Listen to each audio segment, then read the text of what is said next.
নমস্কার বন্ধুরা, আমি সঞ্জিত সরকার আর তোমরা দেখছো সঞ্জিত স্টাডি সেন্টার। আজকের এই ভিডিওটি গুরুত্বপূর্ণ হতে চলেছে। গৌড়বঙ্গ বিশ্ববিদ্যালয়ের বিএ প্রথম বর্ষ প্রথম সেমিস্টার যে সমস্ত ছাত্রছাত্রীদের বাংলা বিষয়টি এমডিসিতে রয়েছে তাদের জন্য আজকের এই গুরুত্বপূর্ণ ভিডিও। তোমাদের কোর্স নেম রয়েছে বাংলা লোক সংস্কৃতি ও লোক সাহিত্য এবং পেপার কোড রয়েছে বিএনজি এমডিসি 101। তো এর উপর ভিত্তি করে তোমাদের গুরুত্বপূর্ণ প্রশ্ন আজকে আমি তুলে ধরবো তিনটে মডেল থেকে। সেই প্রশ্নগুলো পড়ে গেলে তোমরা কিন্তু পরীক্ষার হলে যথেষ্ট কনফিডেন্ট থাকবে এবং পরীক্ষা কিন্তু খুব ভালো দিয়ে আসতে পারবে। তাই বেশি দেরি করবো না, সরাসরি আমরা মূল ভিডিওতে প্রবেশ করব। ভিডিওটি ভালো লেগে থাকলে অবশ্যই লাইক করো, কমেন্ট করে তোমরা তোমাদের মতামত জানিও, বন্ধুদের মধ্যে শেয়ার করো। চ্যানেলে প্রথম হয়ে থাকলে অবশ্যই সাবস্ক্রাইব করে পাশে দেওয়া নোটিফিকেশন বেল আইকনটি ক্লিক করে রেখো পরবর্তী আপডেট পাওয়ার জন্য।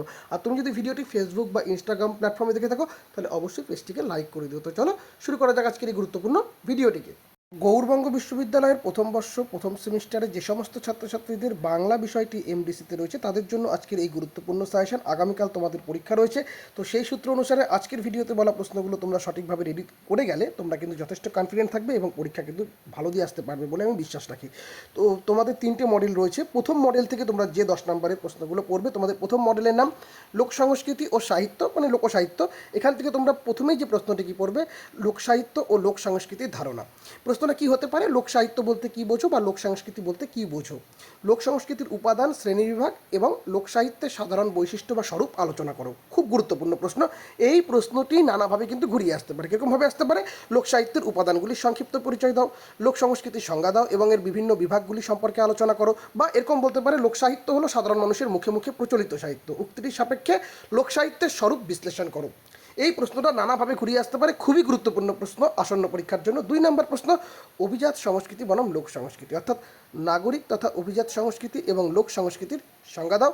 এই দুই সংস্কৃতির পারস্পরিক সম্পর্ক, আদান প্রদান এবং প্রধান পার্থক্যগুলো আলোচনা করো। তোমাদের নোট ঠিক থেকে থাকলে এই দুটো প্রশ্ন পড়লেই কিন্তু তোমরা প্রথম মডেল থেকে প্রশ্ন কমন পেয়ে যাবে। প্রশ্ন ঘুরিয়ে হতে পারে কিন্তু এর ভিতর থেকেই প্রশ্ন থাকবে। এবার মডেল 2, বাংলা লোক সাহিত্যের পরিচয়। এখানে ছড়া, ধাঁধা, প্রবাদ এবং গান সবই কিন্তু রয়েছে। এখানে অনেক কটা প্রশ্ন পড়তে হবে। প্রথমেই তোমরা পড়বে ছড়া ও শিশু মনস্তত্ত্ব থেকে, যেটা ছেলে ভুলানো ছড়ার সংজ্ঞা ও বৈশিষ্ট্য লেখো। রবীন্দ্রনাথ ঠাকুর ছড়াকে কেন মেঘের সঙ্গে তুলনা করেছেন এবং ছড়ার মাধ্যমে শিশু মনস্তত্ত্বের প্রতিফলন কিভাবে ঘটে তা বুঝিয়ে লেখো। তারপরে তোমরা পরবর্তী প্রশ্ন, ছড়ার পাঠান্তর ও সমাজ জীবন, অর্থাৎ একই ছড়া স্থান, কাল ও পাত্রভেদে কেন পাঠান্তর ঘটে তা যুক্তিসহ আলোচনা করো। বাংলা ছড়ায় তৎকালীন সামাজিক ও পারিবারিক জীবনের চিত্র কীভাবে ফুটে উঠেছে তা ব্যাখ্যা করো। 5 নম্বর প্রশ্ন, লোকসঙ্গীত, যেখানে তোমাদের ভাদু, টুসু, ঝুমুর, ভাওয়াইয়া প্রত্যেকটি পাঠ কিন্তু পড়তে হবে। পরীক্ষায় বলতে পারে যে কোনো একটি পাঠ সম্বন্ধে আলোচনা করো। তো এখানে তোমরা পড়বে বাংলা লোকগানের সাধারণ পরিচয় দাও, ভাদু, টুসু, ঝুমুর ও ভাওয়াইয়া গানের নামকরণের সার্থকতা, ইতিহাস এবং এদের বিশেষ বৈশিষ্ট্যগুলো বিস্তারিত লেখো। এই বড় প্রশ্নগুলো পড়লেই কিন্তু তোমাদের 2 নম্বরের প্রশ্ন অনেকাংশে হয়ে যাবে। 6 নম্বর পড়বে রূপকথা ও ফেয়ারি টেল। এখানে প্রশ্ন রয়েছে, রূপকথা বলতে কী বোঝায়। অবশ্যই উপকথা কাকে বলে এই জায়গাগুলো দেখে রাখবে, কিংবদন্তি কাকে বলে। তবে গুরুত্বপূর্ণ হচ্ছে রূপকথা বলতে কী বোঝো বা ফেয়ারি টেল বলতে কী বোঝো। বাংলা রূপকথায় নিজস্ব বৈশিষ্ট্যগুলি আলোচনা করো এবং ইউরোপীয় ফেয়ারি টেলের সঙ্গে এর সাদৃশ্য ও বৈসাদৃশ্য নিরূপণ করো। সাদৃশ্য বৈসাদৃশ্য যখন দেখবে তখন তার বৈশিষ্ট্য তোমরা কিন্তু পেরে যাবে। আর লাস্ট পড়বে এই মডেল থেকে 7 প্রবাদ ও ধাঁধা নিয়ে। প্রবাদ ও ধাঁধার সংজ্ঞা দাও।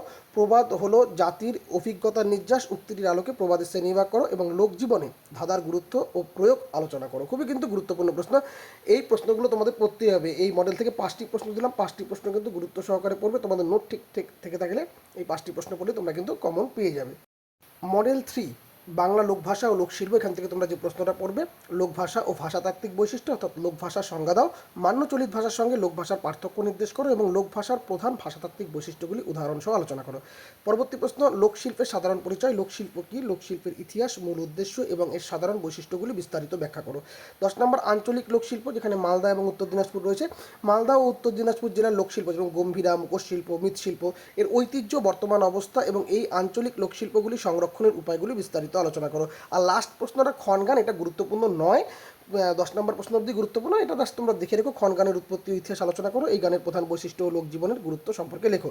তো এই 11টি প্রশ্ন তোমাদের দেওয়া হলো 3টি মডেল থেকে। তার ভিতরে প্রথম 10টি প্রশ্ন তোমরা কিন্তু খুব গুরুত্ব সহকারে পড়বে। তোমাদের নোট ঠিক থেকে থাকলে এখান থেকেই তোমরা কিন্তু প্রশ্ন কমন পেয়ে যাবে এবং আশা করছি তোমরা খুব ভালো পরীক্ষা দেবে। এবার 2 নম্বরের জন্য বেশ কিছু প্রশ্ন দেখে নাও। বড় প্রশ্ন পড়লেই তোমাদের অনেকাংশে 2 নম্বর হয়ে যাবে, কিন্তু তবুও তোমাদের বুঝবার সুবিধার্থে আমি বেশ কিছু 2 নম্বর তোমাদের সামনে তুলে ধরছি 3টে মডেল থেকে। এগুলো অবশ্যই দেখে যেও।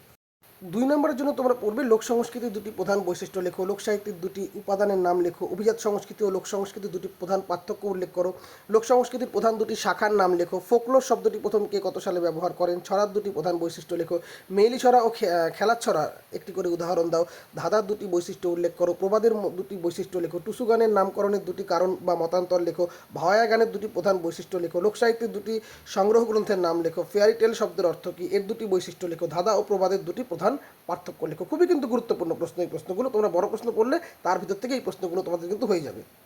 15 নম্বর তোমরা পড়বে দুটি নীতিমূলক প্রবাদের উদাহরণ দাও, 16 নম্বর লোকশিল্পের দুটি প্রধান বৈশিষ্ট্য লেখো, 17 নম্বর লোকশিল্পের দুটি প্রধান উপাদানের নাম লেখো, 18 নম্বর মালদা জেলার দুটি বিখ্যাত লোকশিল্পের নাম লেখো, 19 নম্বর উত্তর দিনাজপুরের মুখোশ শিল্পের দুটি প্রধান বৈশিষ্ট্য লেখো, 20 নম্বর লোকভাষার দুটি ভাষাতাত্ত্বিক বৈশিষ্ট্য উল্লেখ করো, 21 নম্বর আলপনা ও শীতলপাটি এই দুটি লোকশিল্পের বিশেষত্ব কী, এবং 22 নম্বর লোকশিল্প সংরক্ষণের দুটি উপায় লেখো।